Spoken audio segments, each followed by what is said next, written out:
because that means they will do anything to win, legal or illegal, legitimate or illegitimate. So you need to have a sportsman spirit, and that needs to be because put it's into. the only thing, Omar. Look at us. I was Pakistan's national doubles tennis champion. In my life, I've lost twice as many matches as I've won. You lose, you get up and you play again. You lose. ये एक चीज है जो हारने के बाद तुम्हें accept करती है. If I was to lose in my house as a husband, my wife would throw me out, right? If you were to lose in your office would throw you out. Nobody accepts your loss except sports. And when you deprive your children of playing sports, they are not learning how to lose. Is that also what you're putting into now that you're Absolutely. in charge of an education 100%. institution? And not only with Hashu. Murtaza Shwani has been very kind. He never stops me from training other people also. So any charity organization today, if Aga Khan Hospital calls me, I don't even have to ask my boss. I just go and teach them. And all I teach them is, कि खुदा के लिए हारना सीखो. Because you cannot win unless you lose. You can't win. And people like Noor Khan taught me this.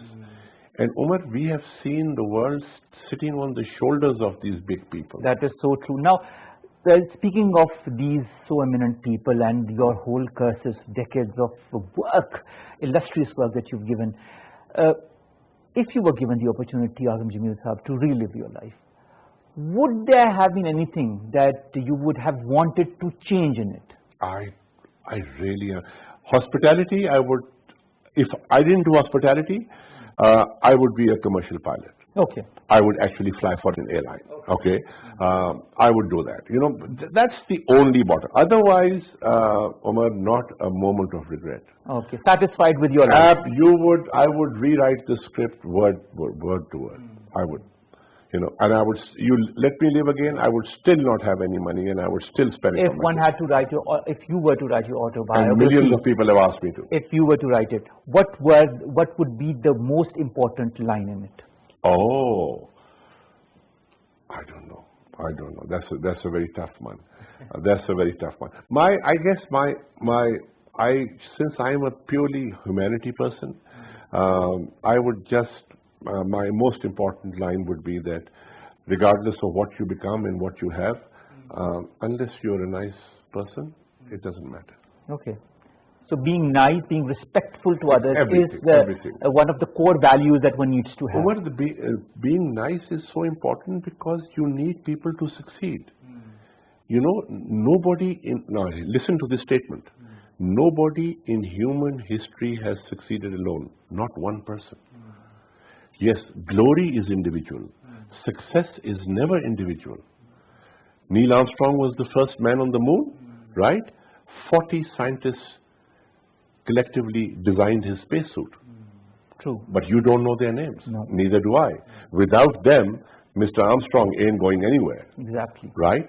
But so glory belongs to him. Success is it never has been, it never will be. And this is what I teach people, that if you need people to succeed, then you must be a nice person so that they help you succeed. Otherwise, why would they? What other message would you like to give as a parting statement to the youth of Pakistan, to those who are willing to enter the hospitality industry or otherwise? Engage with your country. You know, I tell these kids who criticize this country day in and day out, कि ये खराब है, वो खराब है, law and order, corruption. Fine, criticize it. But be honest, are you engaged with the country? And engage doesn't mean social work. It doesn't mean becoming ED. Engage means become a part of what's happening. If something is going wrong, are you on blue area protesting? Is your voice being heard? That's engagement. Doesn't mean praise the government, criticize the government, but be aware of what's happening.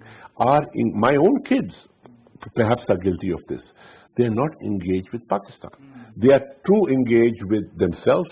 They are too engaged with what they are doing. But in the end, this is what we have, Omar. Pakistan is what we have. You know, Gaza is a place of 400 square kilometers and 9 generations have destroyed themselves. Gaza would fit into North Nazimabad. North Nazimabad is bigger than Gaza and 9 generations have been destroyed.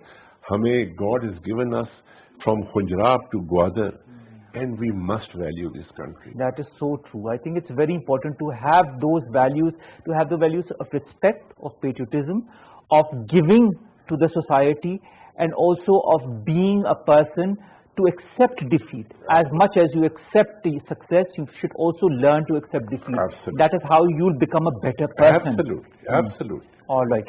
All right. Azam Jamil Sahab, thank you so very much to have joined us, to have given us the opportunity. I mean, it was such a wonderful, casual, but very informative conversation that I had with you, because I feel that I am still in the learning phase, even after so many years, because and it is due to people like yourself that I try to become a better person, because you set the benchmark very high, and you set an example for so many others to follow.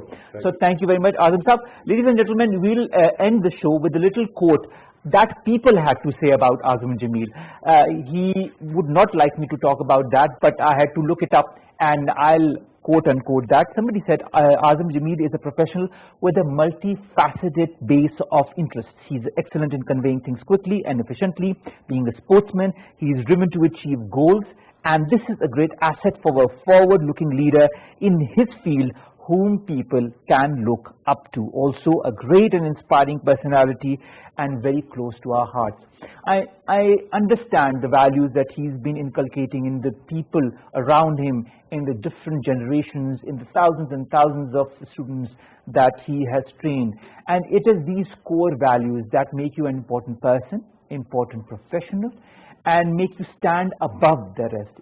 Never forget that you're part of a society, that you're part of a country, and you have to give back to it, not just take from it. And that is how people will remember you decades after you've gone. Omar Khalid Bhai bids you farewell from this very episode of Skies Limit. We'll be back with another guest, inshallah, next week. Same time, same channel. Be who you are, but strive for excellence, but learn to accept it. Allah Hafiz. And thank you very much, Azam. Thank you so much. Thank you, Thank you, Omar. Thank you.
Kashmir is an unfinished agenda of partition. Even after 73 years, the issue remains unresolved as India, being an occupier, continues to unleash state-sponsored terror and keeping Kashmiris locked up, turning the entire valley into a prison. 19th July has a special significance in the history of Jammu and Kashmir. On this day in 1947, the genuine representatives of majority of Kashmiris unanimously passed the resolution of Kashmir's accession to Pakistan during a meeting of the All Jammu and Kashmir Muslim Conference in Srinagar.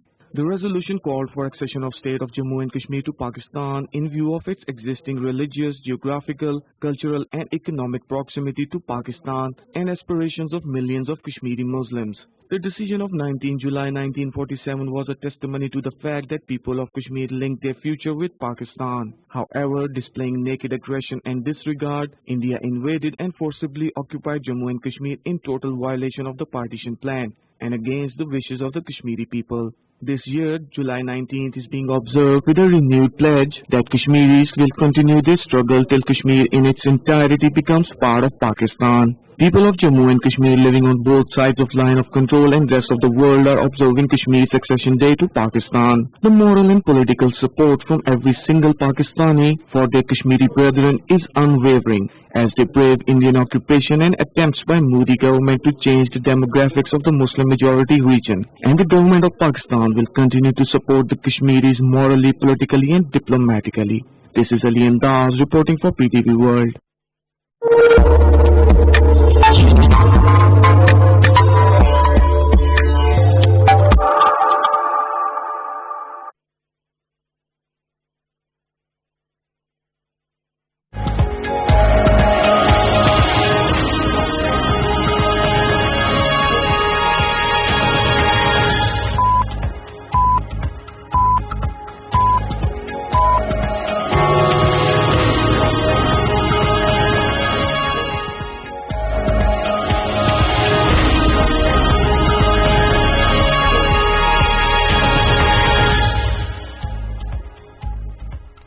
Bismillahirrahmanirrahim. Assalamu alaikum and a very warm welcome to PTV World News. I'm Shahzad Qayyum with the top stories of this hour.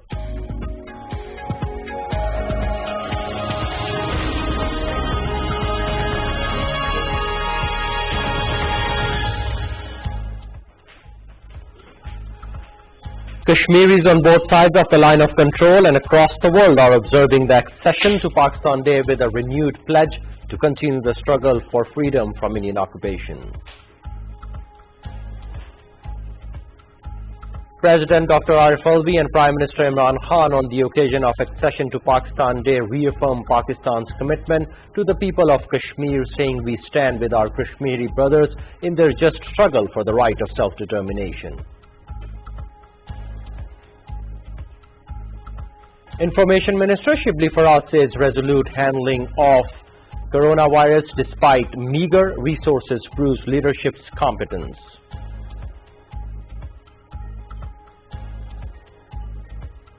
The number of confirmed coronavirus cases in Pakistan reached to 263,496, while 5,568 people have passed away. Over 204,000 patients so far recovered from the disease. The number of new cases of coronavirus rise by almost 260,000 in 24 hours, the largest single-day increase since the pandemic began. World Health Organization says this is the first time the number of new daily infections surpassed 250,000. And world marks 51st anniversary of the first moon landing, and Neil Armstrong made history by becoming the first person to walk on the moon.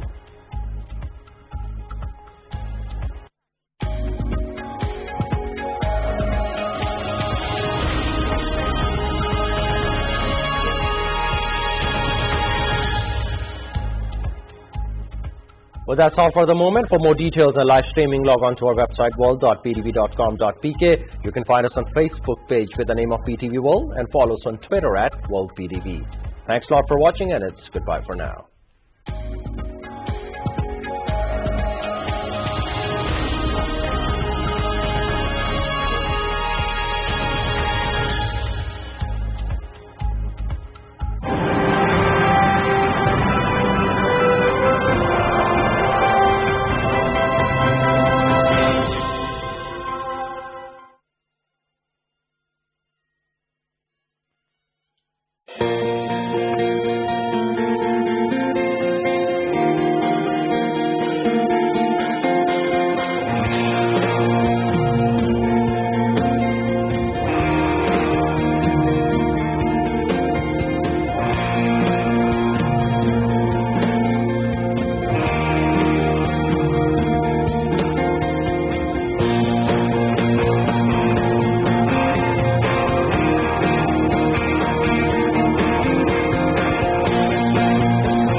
time for Isha prayers in Rawalpindi, Islamabad. People in other parts of the country may offer their prayers according to their local timings. Allahu Akbar, Allahu Akbar, Allahu Akbar, Allahu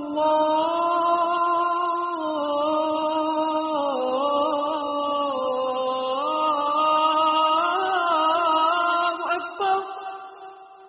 Ashhadu an la ilaha illallah.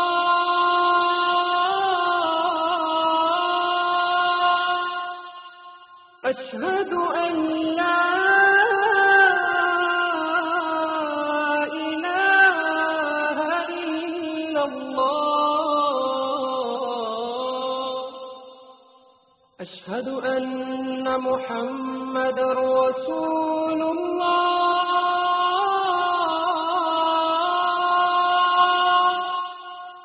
أشهد أن محمدا رسول الله.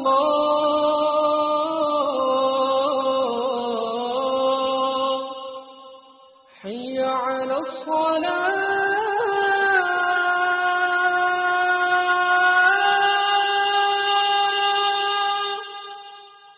حي على الصلاة.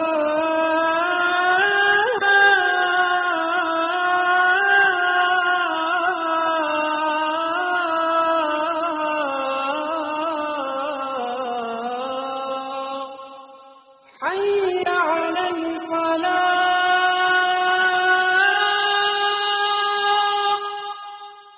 حي على الفلاح.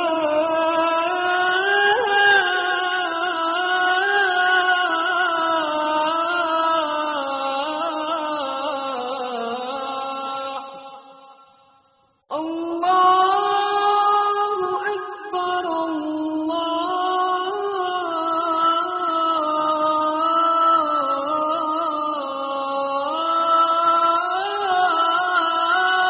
أكبر. لا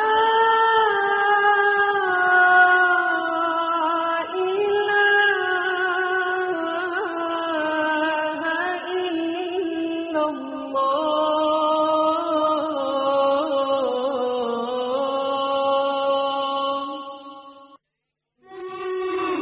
Sayings of the Holy Prophet Muhammad sallallahu alayhi wa alihi wasallam.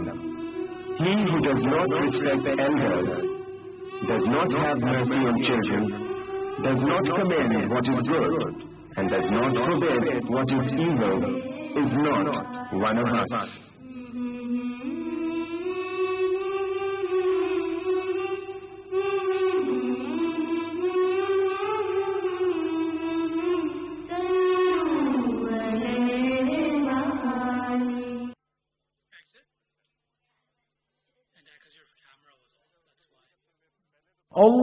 اللهم صل على محمد وعلى آل محمد كما صليت على إبراهيم وعلى آل إبراهيم إنك حميد مجيد. اللهم بارك على محمد وعلى آل محمد كما باركت على إبراهيم وعلى آل إبراهيم إنك حميد مجيد.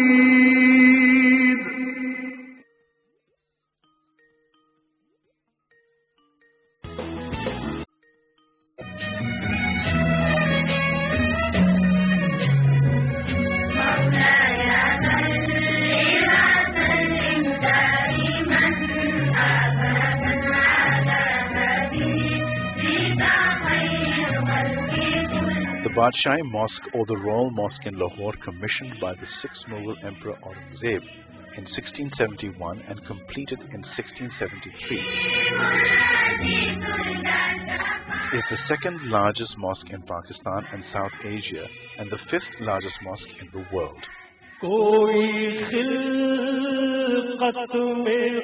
Epitomizing the beauty, passion and grandeur of the Mughal era. It is Lahore's most famous landmark and a major tourist attraction. Capable of accommodating 5,000 worshippers in its main prayer hall and a further 95,000 in its courtyard, it remains the largest mosque in the world. From 1673 to 1986, a period of 313 years, when overtaken in size by the completion of the Faisal Mosque in Islamabad. Today, it remains the second largest mosque in Pakistan and South Asia and the fifth largest mosque in the world after Masjid al-Haram, Grand Mosque of Mecca and Al-Masjid al-Nabwi, Prophet's Mosque in Medina. The Hassan II Mosque in Casablanca and the Faisal Mosque in Islamabad. To appreciate its large size, the four minarets of the Badshah Mosque are 13.9 feet, 4.2 meters taller than those of the Taj Mahal, and the main platform of the Taj Mahal can fit inside the 278,784 square feet courtyard of the Badshah Mosque, which is the largest mosque courtyard in the world. Architectural wonders of Pakistan. You are watching PTV World.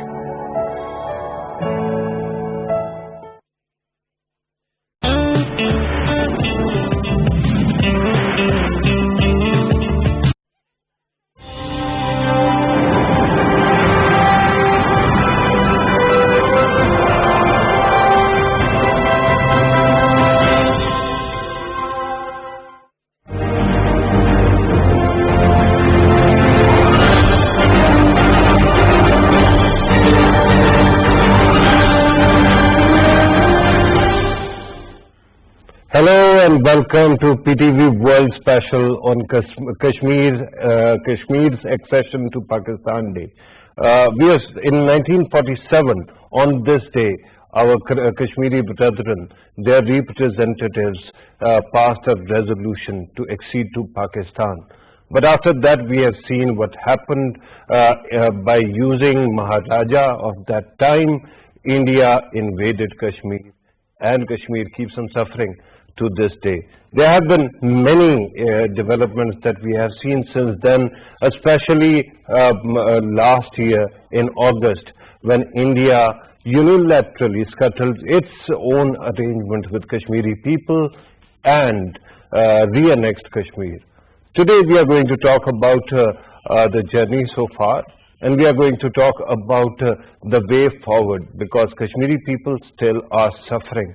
And this suffering has been going on for quite some time, as I've just pointed out. Recently we saw those heart-rending images of kids being brutalized, and then a picture that was enough to shake the entire world's conscience, where a grandfather was killed and his grandson, infant grandson, was left sitting on his body. Before I introduce the panel I've got today, we have prepared a package. Kindly watch that and then we will resume discussion. Kashmir is an unfinished agenda of partition. Even after 73 years, the issue remains unresolved as India, being an occupier, continues to unleash state-sponsored terror and keeping Kashmiris locked up, turning the entire valley into a prison. 19th July has a special significance in the history of Jammu and Kashmir. On this day in 1947, the genuine representatives of majority of Kashmiris unanimously passed a resolution of Kashmir's accession to Pakistan during a meeting of the All Jammu and Kashmir Muslim Conference in Srinagar.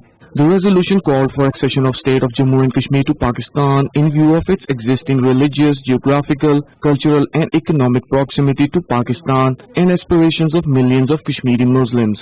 The decision of 19 July 1947 was a testimony to the fact that people of Kashmir linked their future with Pakistan. However, displaying naked aggression and disregard, India invaded and forcibly occupied Jammu and Kashmir in total violation of the partition plan and against the wishes of the Kashmiri people. This year, July 19th is being observed with a renewed pledge that Kashmiris will continue their struggle till Kashmir in its entirety becomes part of Pakistan. People of Jammu and Kashmir living on both sides of line of control and rest of the world are observing Kashmir's accession day to Pakistan. The moral and political support from every single Pakistani for their Kashmiri brethren is unwavering as they brave Indian occupation and attempts by Modi government to change the demographics of the Muslim majority region. And the government of Pakistan will continue to support the Kashmiris morally, politically and diplomatically. This is Ali Andaz reporting for PTV World. There is no dearth to India's atrocities in Kashmir, and there is no dearth to its delusions of grandeur as well. The Indian establishment and government think that they can get away with murder that has been going on in Kashmir. That is not all. Today, the Kashmiris actually are asking, where is the world's conscience? The world that keeps on raising its voices about human rights elsewhere.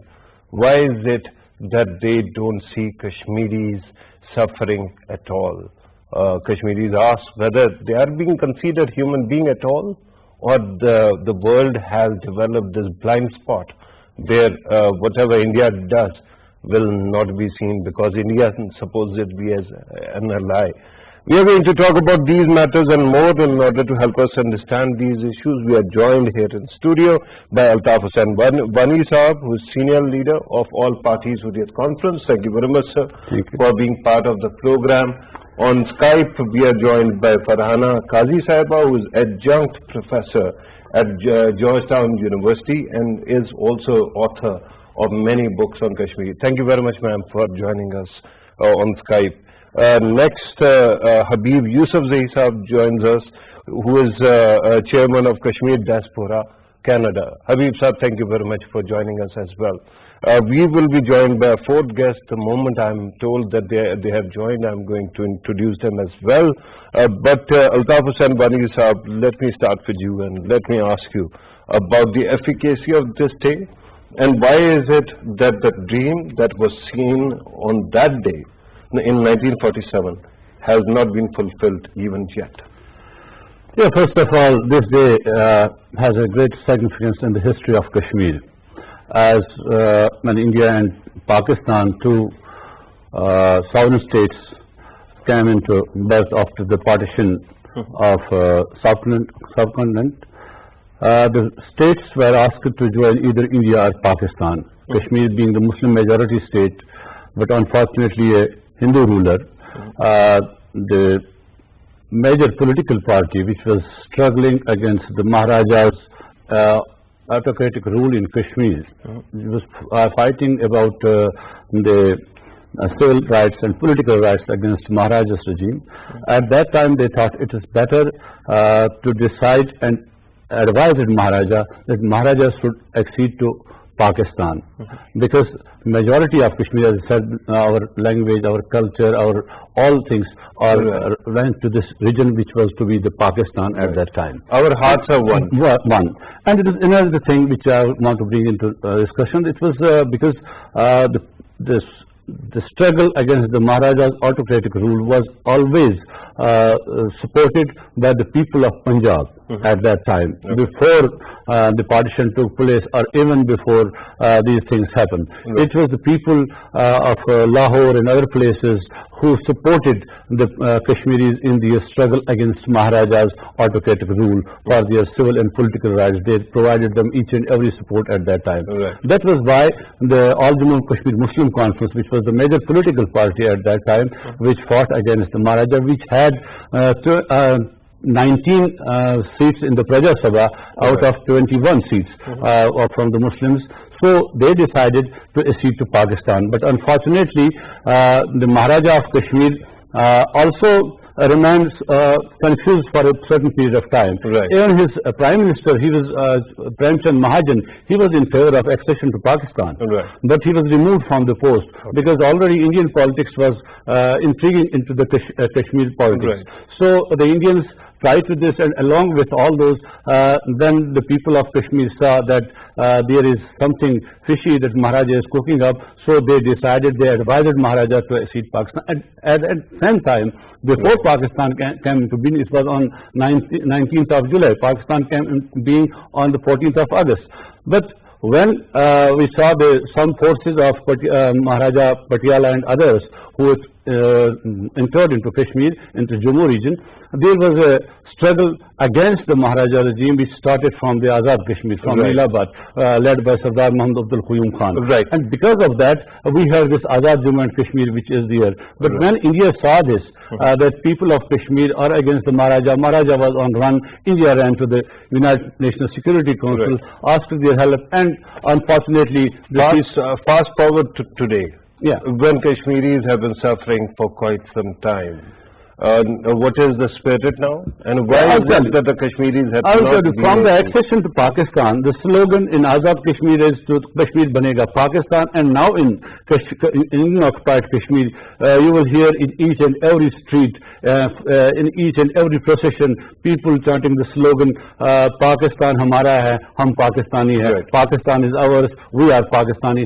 So this is the moral, this is the struggle which is going on in Kashmir, despite what we have seen over the last 70 years, and more importantly, from last 33 years, the repression, the military repression we have seen 100,000 killings in last 30 years, we have seen disappearances, we have seen abductions, we have seen mass rape in Kashmir. And from August 5th onwards, we have seen a new thing happening. Right, absolutely. And since then, we have seen children being blinded. We have seen the recent picture that I actually mentioned. Let me now go to Professor Farhana Qazi, Adjunct Professor, George Washington University, and author of Secrets of Kashmir Valley. Professor Saiba, thank you very much once again for joining us. The question right now is that the world is seeing what is happening. After August 5, we have seen twice UNSC actually met, and we have also seen briefings in the British Parliament as well as in the US Congress. But despite that, it seems that the world is only paying lip service. It doesn't take these issues that seriously. Assalamu alaikum. Thank you for having me on your program. It's an honor to be here with you and your esteemed guest to talk about an issue of grave importance and consequences for the region and also for the international community. You're absolutely right. Today, the harsh reality is that the chain of struggle is unbroken, and perhaps the Kashmiris are enjoying one of the greatest tribulations in our modern times. It's a debilitating silence. It's a silence that's been imposed on the Kashmiri people. When I say debilitating, I mean that it has mental, psychological, social impact. But there's also a silence from the world community, which you rightly noted. And I want to give you the American perspective. Wani Saab mentioned the August 5th date, which is only a few days away, and what happened in Kashmir then, losing its special status. By mid-December, it had been 134 days of no internet and no phone service in Kashmir. So what happened in the U.S. Congress is an Indian-American woman, the first Indian-American actually, in fact, in our U.S. Congress, Congresswoman Jayapal, and she enacted a resolution to force India to uphold its democratic values and uplift the restrictions of the communications ban. Well, so a few other congressmen and women signed on to that bill, and ultimately it was 7 months later, in the month of March, that there was a partial uplifting. So into Kashmir, occupied Kashmir today, and I just had phone calls, it was even, what I consider my family back in India occupied Kashmir. You have now 2G service, you have a fixed line internet service, and there is a deepening frustration. In fact, a young man told me this morning that we are all going crazy here because they've lost their sense of human security, which I can talk about later. So what is the world community doing? Certainly, I applaud Prime Minister Imran Khan and his phenomenal United Nations speech for giving due attention to this issue. But the sad reality is that when you have Modi in power, who subscribes to a demonic, draconian philosophy that is anti-Muslim, that is racist, then you have a partner that you cannot negotiate with. So then you have to turn to the UK and the US, for example. America is under an election year, as you probably know, so Senator Joe Biden, the Democratic senator, has actually offered support for the Kashmiri people. We've seen this in the past with President Obama. But the sad reality is that, as your Prime Minister said, the market has taken over. And so there hasn't been enough political clout. There hasn't been that collective voice on the political landscape to push India to uplift protection. Professor Qazi, you're right about these concerns, and naturally there's a lot of suffering that is going on in Kashmir. But let me put it bluntly. A lot of people died in Syria and then the world took notice. How many Kashmiris will have to die for the world to wake up? Because you were talking about resolutions. Those resolutions were passed, but they were not executive decisions, right? Repeatedly we have seen that lip service is paid, but hardly any real political action is taken on these matters. You're absolutely correct. And so what's happened is that even though the United Nations has passed 11 resolutions to, and it's acknowledged that Kashmir is a disputed region, and yet Kashmiris have not had the chance to vote for their self-determination. Despite those resolutions, despite the resolution I mentioned just, in our American Congress last December, these institutions have become feckless, and at least on the United Nations stage. But that doesn't mean that there cannot be an opportunity here. I'd like to remain positive and say that there has to be a willingness from the international community to take a stand. And unfortunately, I don't mean to sound like a pessimist, but it may take even more fervor. It may take more debate and discussion and dialogue. The good news is the debate is happening. I was on a program yesterday with British members of Parliament, Paul Bristol, for example, and then some other MPs, Abdul Khan and so forth. And so within the British Parliament, you actually have a coalition of those who want to raise their voices for the Kashmiri cause. And you have, some support within America, but it's not enough until it comes from the top leadership. Right. So there is optimism also, but there is a slight need for caution as well. Let me now go to Habib Yusuf Saab, Chairman of Kashmir Diaspora Canada.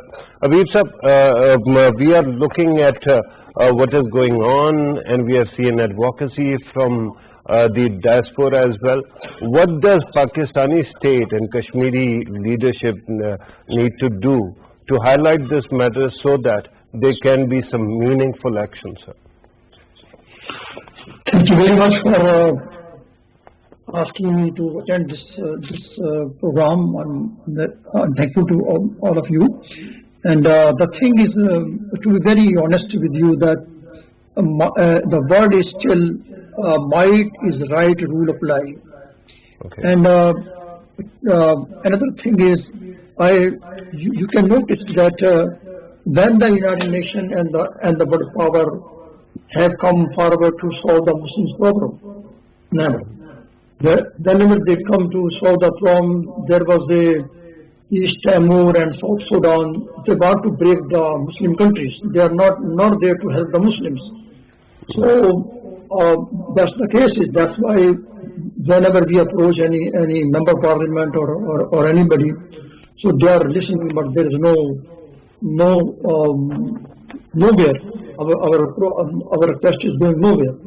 So the thing is that we must keep working on the leveling of opinion of the world, but at the same time, we must also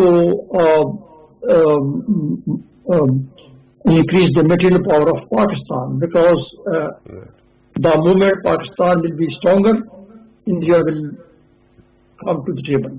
Otherwise, absolutely, sir. That is very important.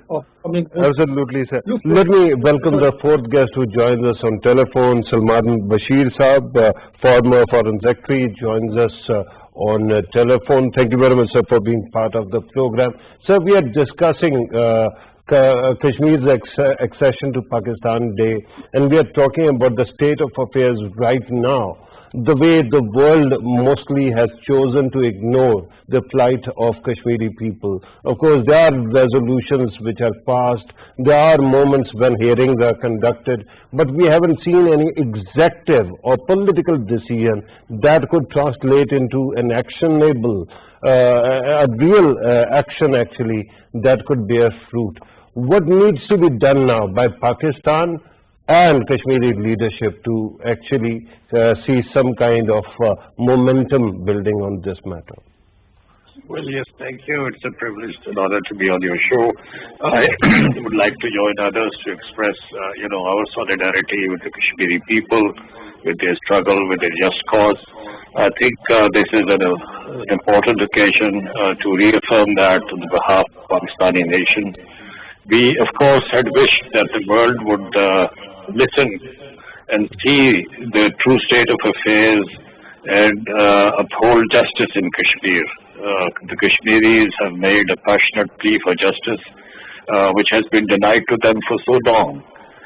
But of course, there have been successes. There are the Security Council resolutions. There is this constant monitoring by human rights organizations, and they come out with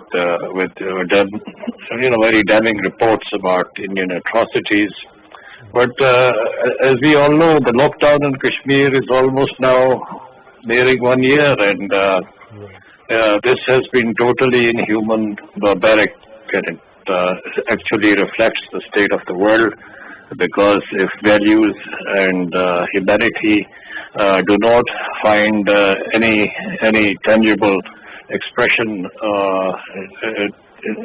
in direction towards justice, then that's a very sad state of affairs. But having said that, I think we should continue to express and affirm and do whatever we can at every forum to demonstrate our solidarity, mobilize more vigorously the Islamic Ummah.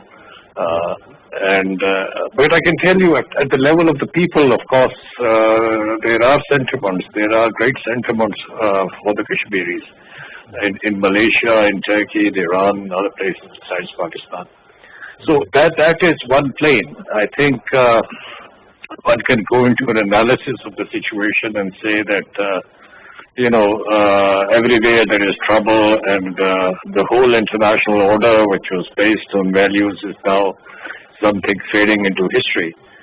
But if it is power play, then it is power play. And then I think Pakistan also has to reconsider its options vis-a-vis support for the Kashmiris. But I think foremost in this regard, and I have said it before also many times, is that it is a long haul. We have to take tangible measures to strengthen the civil society in Kashmir, the lawyers, the teachers, the students, the youth, to sustain the struggle for a longer period of time. And that could be done, and one can think of many ways of doing that. And of course, since you are talking about long haul, the question right now is we have seen incredible amount of advocacy in past 1 year alone.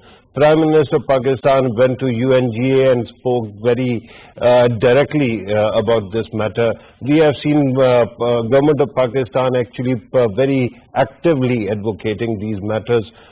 Do you think that there is need to institutionalize these mechanisms as well? Perhaps Kashmir issue needs to be upgraded in our diplomacy so that all the embassies have some representation primarily focusing on Kashmir, sir? Yes, I think some of these things that you mentioned have already been done. I think at the headquarters of the Foreign Ministry and in our missions abroad. So, of course, it is already upgraded. It has been the foremost issue for us, in terms of our diplomacy for decades now. And we need to continue to have more outreach and continue with the efforts that we have put in.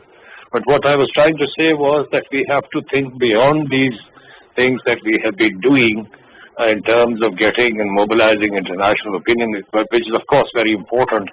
It is a legitimate cause, so it should find greater resonance in the European Parliament, in the American, Congress, etc., etc. But we also need to look at the situation more directly in terms of providing. I mean, for instance, there was this idea of opening humanitarian corridors to provide relief to the Kashmiris, and I think some movement could be done through the United Nations, in that regard, so that there are these corridors that are established to provide direct support. Then there is, of course, the role of the Red Cross, the International Committee of the Red Cross. It is a situation of armed conflict within the disputed part of Kashmir, and ICRC can play a much more effective role, in providing relief and support. Great idea, sir. And as we move forward in the program, I want to bring in certain other aspects as well, perhaps perception management, perhaps better use of our cyber presence as well to highlight these matters. Let me come back to Altaf Hussain Wani Sahab. Altaf Hussain Wani Sahab, you have been part of advocacy outreach regarding Kashmir, and you have been to various fora. The question right now is, we have seen Narendra Modi and these politicians and BJP actually employ big perception management firms to take care of these matters, right? To actually present their cause. Should Pakistan also be actually hiring this kind of advocacy groups or these perception management organizations? Yeah, you are quite right. As seen our advocacy on the civil society level, I will say there is very much awareness in the international civil society about Kashmir. Right. All international human rights watchdogs have issued reports, as Ambassador was telling us, damning reports about the situation in occupied Kashmir. And even the United Nations came with 2 reports, and during this period, so far United Nations has made 3 of the communications public, which were sent to the government of India about the situation in occupied Kashmir, about the freedom of expression, the internet shutdown on the journalists who were harassed, and also detention of political leaders in Kashmir. Right. All these things are in notes of the International Human Rights Watch, in the United Nations, but unfortunately, these all are they are recommendatory bodies, they are just reporting bodies. Right. They don't have the teeth to implement anything. It is the government which has to implement. And with due respect, I understand that these bodies are actually churning out reports. That is admirable. But to a viewer in the West, in democracies especially, where people can have an impact on their government, we don't see media actually dominated by this debate. How many people have been killed, maimed, how many women have been raped, how many children have been orphaned. This is true. So, is it not important to actually get lobbyists or perception management firms? You are very much true. You see, we have seen after August 5th, the international media, some of the big houses, they issued reports, and till now, they keep on publishing stories about the Kashmir, what's happening in Kashmir, and with detailed reports about Kashmir. Right. But unfortunately, what we see, most of the media in the West, you will see, they are not reporting it. And for that purpose, there are many reasons. One reason is that India is not allowing any of the foreign journalists to report from the Kashmir. Right. Whatever is reported by the people of Kashmir, by the Kashmiri journalists who risk their lives. They face also reprisal from the Indians. So for that purpose, you are very much right. We should hire some people around the globe. Pakistan will have to do, Kashmiris will have to do, who can lobby in their civil societies right there, and to mobilize the civil society. That could put pressure on the political governments. Otherwise, political governments, you see, as Farhana was telling you, I was also in a conference yesterday, there were at least 12 MPs from the British Parliament who spoke for Kashmir. But when we see the British Parliament moving on Kashmir, we don't see anything tangible. Yeah, even if Parliament does something, that won't amount to an executive or administrative action. The minister or the Prime Minister or the government of that country doesn't issue a statement. None of the statements so far, none of the reports so far has deterred the government of India, the fascist government of Modi, from carrying out its fascist policies in Kashmir. Right. Now, when we are talking, when there is COVID-19 all over the world, world is fighting against COVID-19, but the government of India is implementing its fascist policies in Kashmir. They are, especially you are referring to the domicile law? Yeah, domicile law is one which we have talked much about, and now we have seen how they are handing over the domicile to the Indians who have been visiting Kashmiris for years. Now they have also bring in the new education policy. It's most important, which didn't come into our discussion over here. The new education policy, which is to rewrite the history of Kashmir to serve the purposes of RSS, to purposes of Hindutva, so that the younger generation of Kashmiris could not know about their history. And only yesterday, the government of India also they promulgated 2 more policies for Kashmir. That now the cantonments will be built for the Kashmiri Pandit troops. No, for the Indian troops. Till date, there were only 2 cantonments which were the residential areas. Now each and every cantonment will be a residential area. So they will occupy the land. For that, they will have not to get any permission from the government. Right, and this seems to be an exercise, Farhana Qazi Sahaba, in ethnic cleansing and also some kind of genocide that is unraveling before our eyes. The question is, these are serious matters. Do you think that the voice that we have, or the Kashmiris have at this moment, is enough, or it should be amplified, and how? Well, thank you for your question. Absolutely, it should be amplified because you cannot silence the people forever. And I often say this when I also teach to the U.S. military. I'm an instructor, and I tell my military officers, and why aren't you interested in Kashmir? And the reality is they don't know about the Kashmir conflict. It doesn't matter to them. Kashmir, the stark reality is not a prime agenda for the U.S. national security interest. And so even though there's lip service and it's all what I call window dressing, statements being made by American leadership, and it's cyclical. So it's not enough support to enact or implement change. And so I find within the American mainstream society in which I live, and I've been here since I was a child, that people don't really know enough about Kashmir to really care. But once they do, once they're educated, and that's why I also write and publish books to be a voice for the voiceless, then they're intrigued. But the reality is, which is other guest members have said on your program, is that you often have to witness extreme acts of violence. We have to witness language of oppression from India before there is any traction. I mean, just for example, yesterday was the anniversary of the Srebrenica massacre, in which many Bosnian Muslims were killed. And we've seen other massacres throughout the world. In fact, presently, we still have the Rohingya Muslims that are suffering in Burma. And so Kashmir is one of, sadly, many conflicts that deserve international attention. And I think one point that I want to make here is that I think Wani Saab mentioned, which was the COVID-19 situation. It is when Kashmir Solidarity Day took place and there were protests right here in America, Washington, D.C., and New York City, and this was highlighted, that there's a twin lockdown. So what this means that this provides Modi and his leadership with a convenient rationale to impose even further lockdown on the people who were already isolated. And under that situation, which is extreme and unbearable and unthinkable and quite frankly unforgettable for those of us who care, there has to be more people like you and me and others who are highlighting this issue.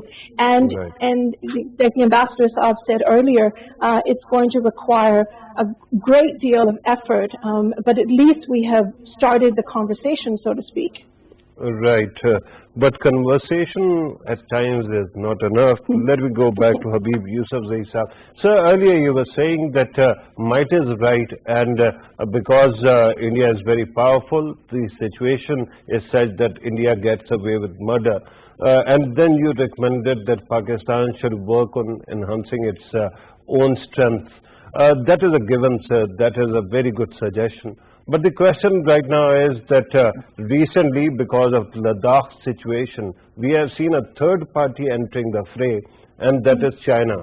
And if you are talking about might, then China is significantly more powerful than India. Do you think that this raises the profile of Kashmir? But sadly, when we look at the Western coverage, it is such that there is always propaganda, and the reporters side with India, vis-a-vis China? Sir, thank you very much for pointing out these things.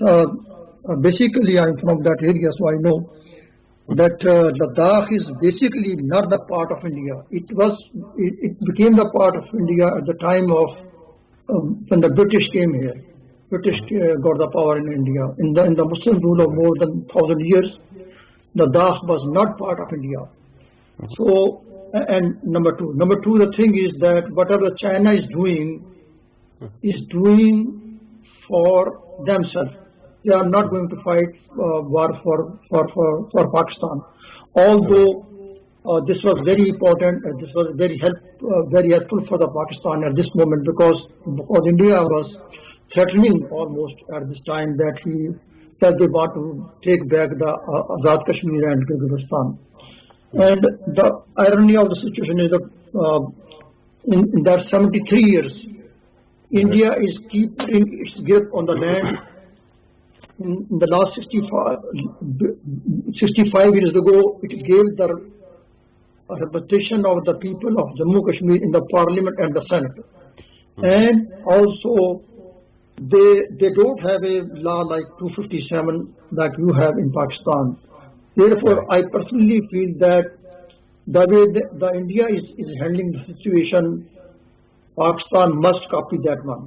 India is keep putting its grip on the 42,000 square. At this moment, India is occupying 42,000 square miles, and it has already damaged the cause. Like it has already Jammu is Hindu majority area, and after August 5, 2019, Hindus are singing the glory of India.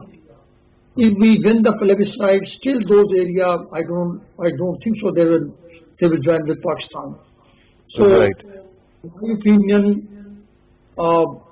Pakistan go for the